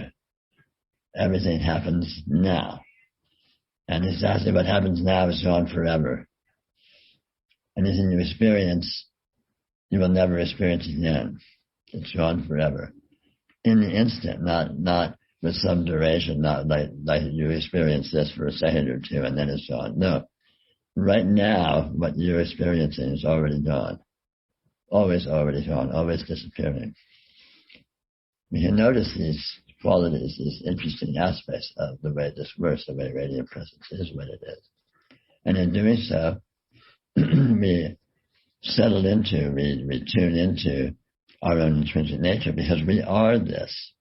So we're becoming aware of the way that this is what it is. We're becoming aware of ourselves more profoundly because we are this being, this miraculous being. We are this shining forth of qualities. We are this instantaneity, this instant disappearing of everything. We are all of this mirage-like being, this mirage-like life.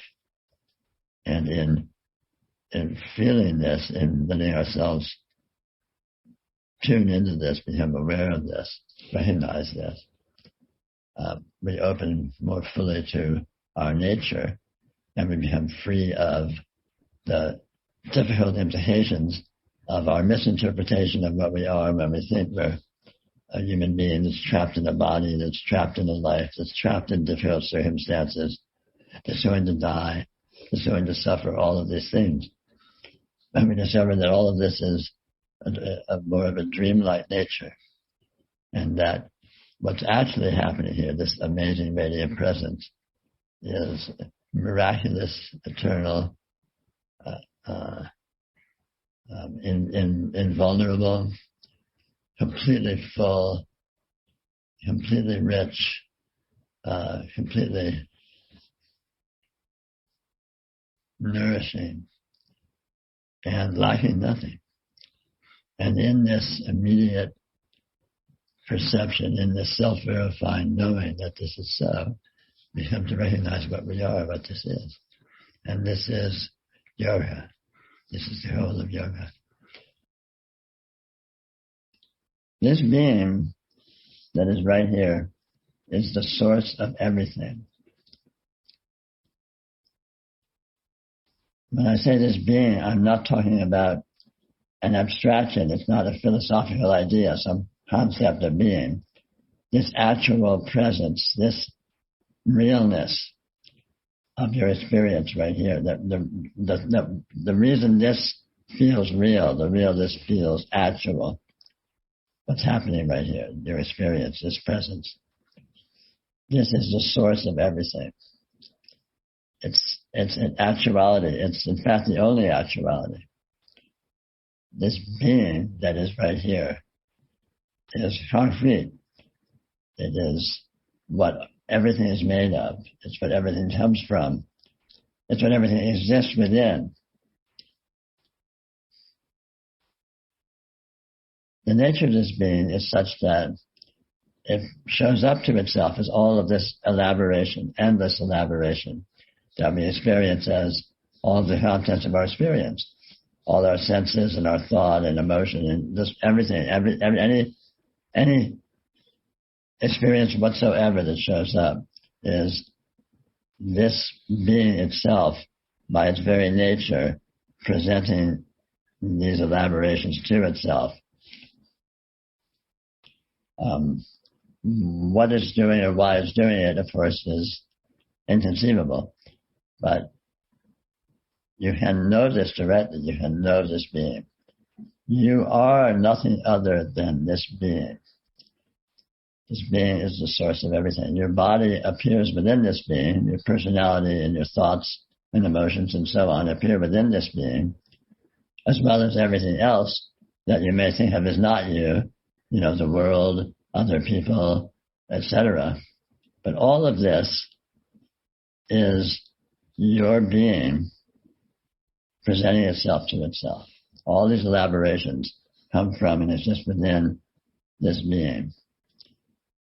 You can think of it in terms of a sort of a symbol or an analogy. You can think of it as being like a Christmas tree. So a Christmas tree has a trunk that goes, from the top to the bottom. At the top is just a single point, a star, just this shining forth. And so that's the being, you might say, in its essence. And then as you go down the tree, you're down the trunk, and then there's little bits of elaboration, branches coming out, and then you go down, there's more branches, and you go down farther, there's more and more branches, and so on. And by the time you get to the bottom, there's lots of branches, lots of elaboration. So this is kind of a schematic of what your experience is, what reality is. The trunk connects everything. The trunk connects all the levels, and all the levels are outgrowths of the trunk. Your body and your senses, your physical senses, you might say, exist on the lower levels of the branches. And then you go up certain levels, and you might get to thought. You have levels higher than that, you might get to dreams. You have levels higher than that, you get beyond a personal, ordinary perspective into subtle vibrations and various other things that we don't have language for in our normal human conceptions. And so on. You go up and up and up and up until you get to just the pure being, the star at the top. Now, this isn't an accurate picture of what the way this is, because it's not really extended like that. It's really all just one thing. But it does have these infinite dimensions of elaboration that present themselves, you might say, different levels of frequency, different levels of density that it presents itself as. So the senses exist at a certain level of density, and then thought exists maybe at a finer level of density, and so on. Extrasensory vibrations and such maybe at a finer level, and so on.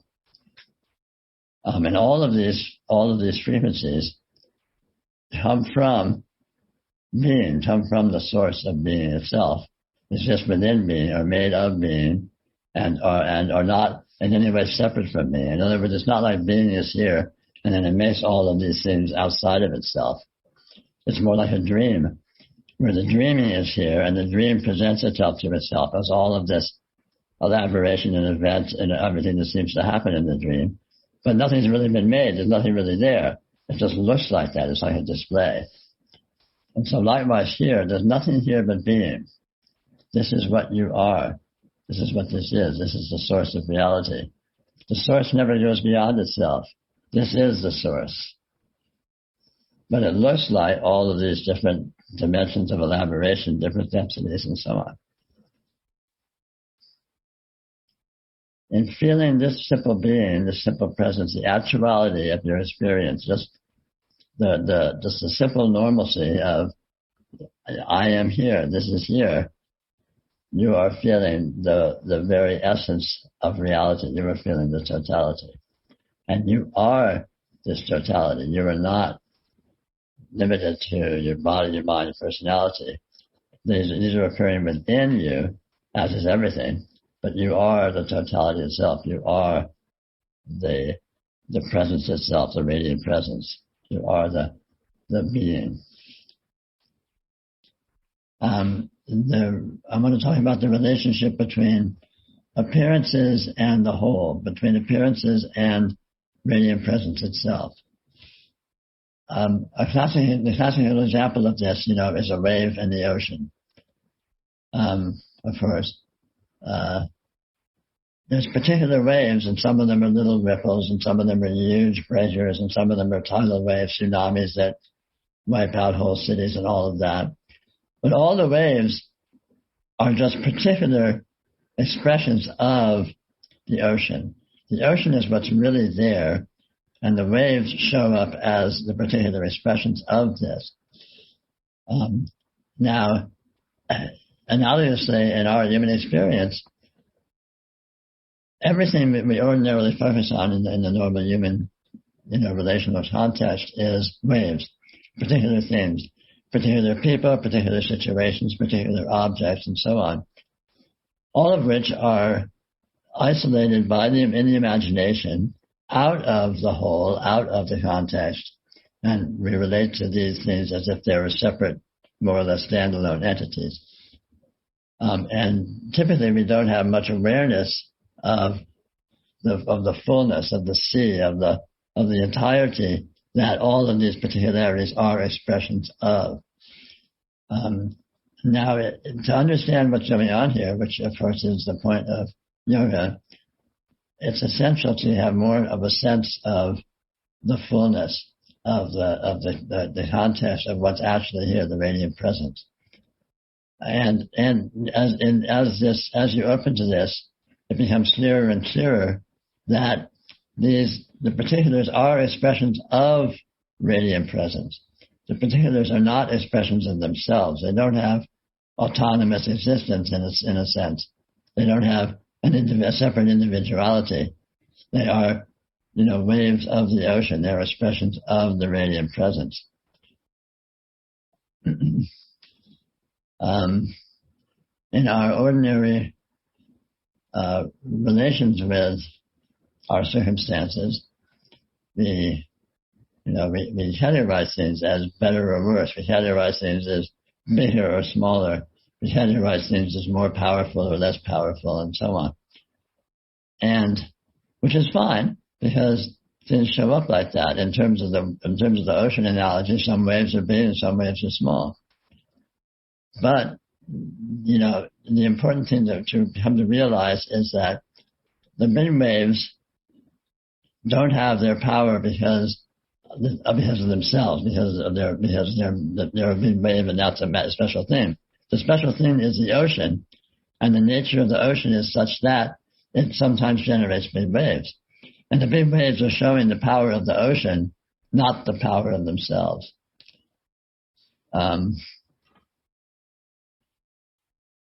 So in the course of ordinary experience, everything is the particularity that it is, but it is also, and not just theoretically, but it's immediately and intimately an expression of radiant presence itself. In other words, if you look at any experience, you are looking at radiant presence. Just like if you look at any wave, you are looking at the ocean. And you're seeing the ocean, but if you're thinking in terms of waves, you may not recognize that you're seeing the ocean. And likewise, in terms of the way we ordinarily relate to our experience, being with the objects and circumstances and situations in your life, you are being with radiant presence. The things that show up are more or less interchangeable. They're more or less interchangeable isn't a good way to put it. They are not themselves. They are expressions of the fullness. Now, in the practice of yoga, we very explicitly experience this. It's the mind that isolates separate objects and makes them seem to be autonomous, makes them seem to be having a separate individuality. But experientially, that's not the case.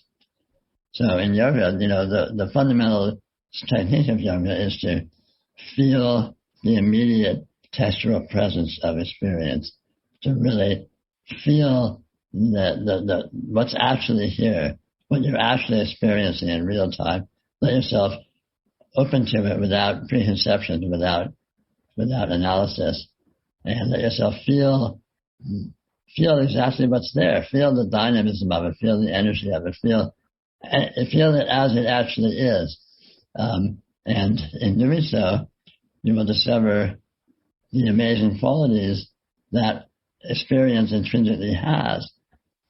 It's all of which are cannot be enumerated precisely in ideas, of course, but all of which are immediately available and communicate themselves through the textual presence, the intimacy of your experience right here, right now. In any object, in any sense field, in any arena of experience, being with any particular experience as it truly is, as what is truly present, you will be experiencing its true nature, the energy of radiant presence. And this becomes clearer and clearer. And of course, this is a fundamental practice of yoga. And this, again, this path will reveal to you this cardinal point that what is really here is the fullness. What is really here is radiant presence. What is really here is the ocean. And all the particularities are just expressions of it. Today, I'm going to talk about the fundamental fullness. I think that frequently when people are afraid to die, what they're probably afraid of is loss or going to nothingness, as if all the details and the information of life is where the value is. And somehow if you lose all that, you have nothing. But in fact, the opposite is true. The fundamental condition of life is an absolute fullness. As an analogy, I could say it's like a block of marble. A sculptor who has a block of marble, that block of marble contains every sculpture that could possibly be made. Every single one of them is right there in that block. That block is a fundamental fullness. It's a completeness of all sculptures that could possibly exist. And then the sculptor gets to work and carves it out and ends up with a sculpture that they want. And so if you think, oh, they took that nothingness of a block of marble and turned it into the information of the sculpture and gave it all this meaning, that's wonderful. But the meaning of the sculpture was already in the block, as well as the meaning of all the other sculptures that he didn't choose to make. So the fundamental condition is a fullness. It's not an emptiness. Another example is when we go to sleep at night. You know, you lie down and you drift off, and the details of your life drift away, your body drifts away, your circumstances drift away. But it doesn't feel like a loss, does it? It doesn't feel like you're losing anything. On the contrary, it feels like you're settling into a fullness. You're open to a richness and a completeness that is effortless and absolutely inherent in what it is. It doesn't feel precarious. It doesn't feel like something you need to cling on to or maintain or something like that. And then you wake up and then the details of the next morning appear or whatever. And those details appear within this fullness, within that same fullness that you had when you were in sleep. The fullness is always right here, but then the details are here. And then the mind goes to the details and follows those along. And we know about our daily life and have the experiences we have and have whatever meaningfulness and investment we have in those things. But the fullness is always right here. But typically, as human beings, you know, in the normal mindset of the way we're indoctrinated to approach things, we don't acknowledge the fundamental fullness. We tend to go to the conditions, go to the specifics, the details, and we think the value is in the details. The details have to be a certain way in order for there to be value, and if they aren't that way, then there's no value. But the value, the richness, is always right here fully. And the details are just presenting a version of that, a variety of that. Just like the particular sculpture that the sculptor makes presents a variety of the meaningfulness that's inherent in the entire block of marble. In terms of yoga, an interesting way to look at this exploration is in terms of the movie theater analogy. So, in a movie theater, the traditional movie theater, let's say, I don't know how digital theaters work, they're probably similar, but anyway, in traditional movie theater, there's the bulb in the projector, which is just shining forth white light. And then there's the light in the air, which hasn't hit the screen yet, which has the movie in it, but it doesn't look like the movie. It just looks like a beam of light with maybe colors in it. And then the light hits the screen, and there's patterns of light on the screen. And then there's the fourth layer, which is the layer of the mind interpreting those patterns of light as a story, as a narrative of what's going on. So we have these four different perspectives on the same event. And in every stage of the perspective, you're looking at the same thing. So when you look at the bulb, you're looking at what the movie is. The movie is nothing other than the light from the bulb. When you're looking at the amorphous light that hasn't hit the screen yet, there isn't any particular pattern at all recognizable in the air, that's still the entire movie. If you look at the patterns of the movie on the screen without interpreting them, I say you just walked into a movie theater all of a sudden and there's something going on the screen. You have no idea what's happening. You have no backstory. Maybe there's no characters on the screen at that moment, so it's just some background or something. So you have absolutely no idea. It just looks like an abstract pattern of light. That's all that is on the screen. That's all that you're really seeing is these patterns of light. But then the mind, at the fourth layer, the mind fills it all in and says, oh, this is a story about so and such is happening. And this, this is analogous to how your experience is right now. So there's the fourth layer, here we are, you're looking at a computer or your phone or whatever, and I'm talking and we're having this conference or whatever it is. So that's the movie, that's the interpretation. And then in another layer, there's just these patterns of light, patterns of sound that are appearing in your experience. In another layer, there's just energies, flavors, textures. They aren't even patterns yet. They're just a richness. And at the primal level, there's a radiance, there's presence, isness, being, the fullness. And that's the light bulb, that's the light, that's the block of marble. Presence is the fullness, the completeness. It's always right here. The movie theater analogy falls apart because you have to, the perspectives happen at four different spaces, different from each other. Whereas in your experience, it's all collapsed into one thing. All four of those layers are right here.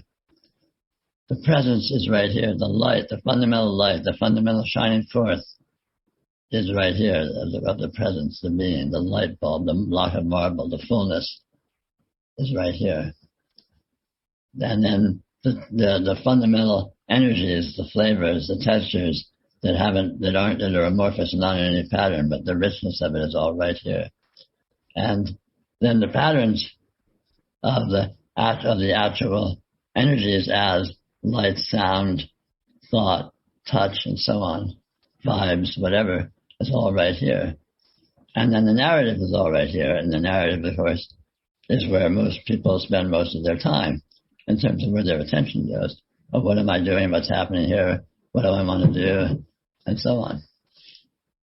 But you can look at your experience in these ways and come to become more familiar with the portions which we're typically less aware of. Namely, we're more aware, we're very aware of the narrative.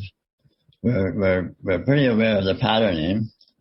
And typically most people are less aware of the textures, the vibes, which is analogous to the light shining from the projector in the air that hasn't formed any particular pattern, but is a richness of texture. And people don't value the presence at all. Presence being is just a given. Well, sure, being is here, presence is here. But this being, this presence is the whole shooting match. This being, this presence, just the presence of your experience right now, just this isness. It's completely normal, completely commonplace, it's obvious. This isness that's right here is the fullness of reality. It's the completeness of reality, is God, is the totality, is the source. And it's just this isness, this simple being of your experience. And so in yoga, you can become aware of this and come to appreciate the true perspective that this exists in, and to see that you are fundamentally all of this. You are fundamentally this wholeness, this completeness. You're not some little, creature stuck in a narrative that's dependent upon what goes on in that narrative. You're the fullness within which that narrative appears, within which all of these patterns appear. And of course in yoga, you can become aware of this very directly, very clearly, certainly, and self-verifyingly.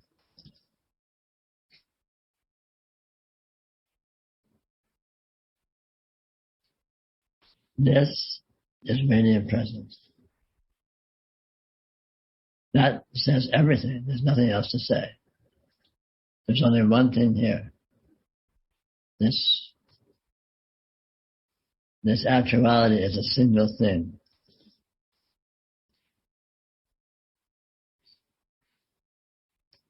Of course, we're not used to seeing that. We're used to seeing the complexity of it. We're used to seeing how it seems to be subdivided into separate objects in space and separate beings and all this complexity that we think as being separate from each other. But it's not really like that. It's really one thing. There's only one thing here. You can think of it as the field of your being. You can think of it as your experience, your experiential field. You can think of it as the presence of the body of God. It doesn't matter what you call it. The point is the fact, this actuality, this that is, right here, right now, is one thing. And it is what you are. It's what everything is. From your point of view, of course, the important point is that it's what you are. You are not some small part of this. You are not some dependent, piece of this. You are this. This is you. You are the very core of being, the very core of reality, and you include everything. That's the literal truth. The practice of yoga is coming to see and coming to know with absolute certainty the way that this is so. Because obviously it looks like this. It looks like all this complexity. It looks like all of this amazing, the whole world and all these events and all these beings and all the history and all these incredible kinds of functionalities on so many different levels. How is it that this one thing can do that? How is it that this one thing presents like that? And that is the koan. That is the riddle that you're presented, and that is the path of yoga, is coming to investigate this, coming to understand what this is, the way that this is so. And we're used to starting the backwards way. We're used to starting with all the complexities. We start with all the, I think of myself and the world and my place in the world and what do I do about all that. But that's the wrong way to approach it. The powerful way to approach it is approach it from the other point of view. Approach it from, I am, this is, feel this presence. So you're starting from the wholeness rather than starting from the pieces. Start from the wholeness, the felt sense of the obvious felt self-verifying sense of being, of isness, of presence. This is, I am. Feel it, really see the truth of it, know it. It's obvious. It's not a theory. It's not an idea. It's undeniable. It's the one undeniable fact. This being, this presence. Feel this presence, and then from that perspective, then start to look at everything. And you'll begin to see the way in which it's all aspects of this one field, this one inclusive, infinite continuum that you are, that this is.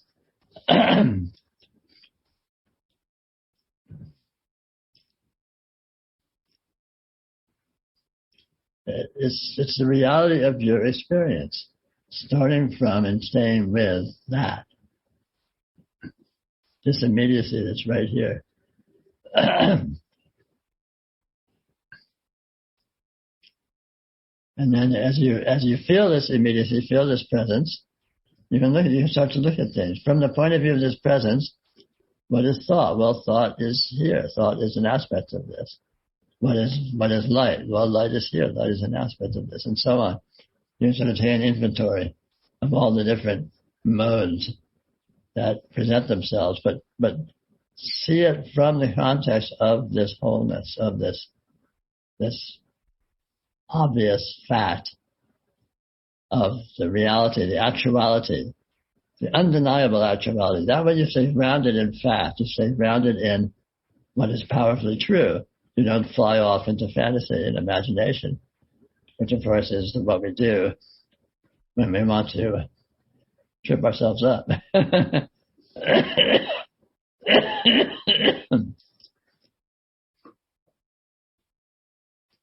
Radiance shows up on all frequencies, always, in the way it presents itself. What this means is that anything you experience, the experience itself exists with infinite levels of fineness, infinite levels of detail, infinite levels of subtlety and coarseness. For example, as we talk about our day-to-day lives, being with our sensory experience, the mind heavy-handedly steps in and, typically holds things to be, the objects and so on that exist in our environment. And typically, we may not proceed much farther than that in terms of going into the detail of what's present. But if you're with anything, any experience whatsoever, whether it's sensory or extrasensory experience, mental experience or psychic experience or, experience in any dimension of texture, whatever, you will notice this phenomena that the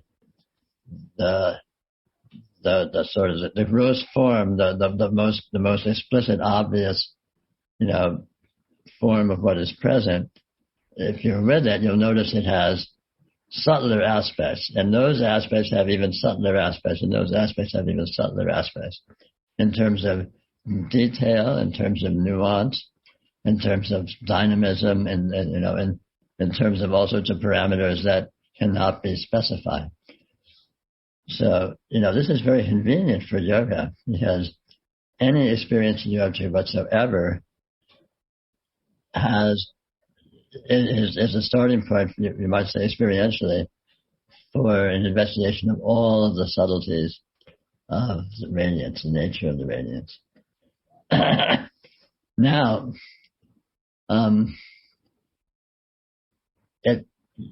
you can more profoundly understand the nature of radiant presence in the finer frequencies rather than more coarse frequencies. At let's say the denser frequencies, like the level, the sensory level where we have objects and all of our normal human orientations. Things are very different from each other. Things are very overt. They're very sort of defined in terms of what they are.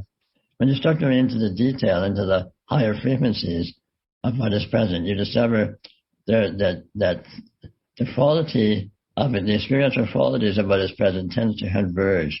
It tends to reveal the nature of the radiance, the nature of the light itself that everything is made of, becomes clearer and clearer to see.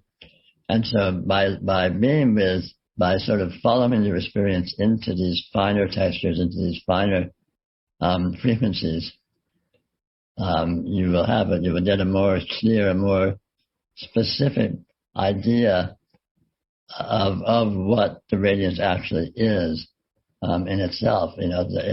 It's instantaneous, sparkling nature. And in the end, none of this can really be put into words very clearly.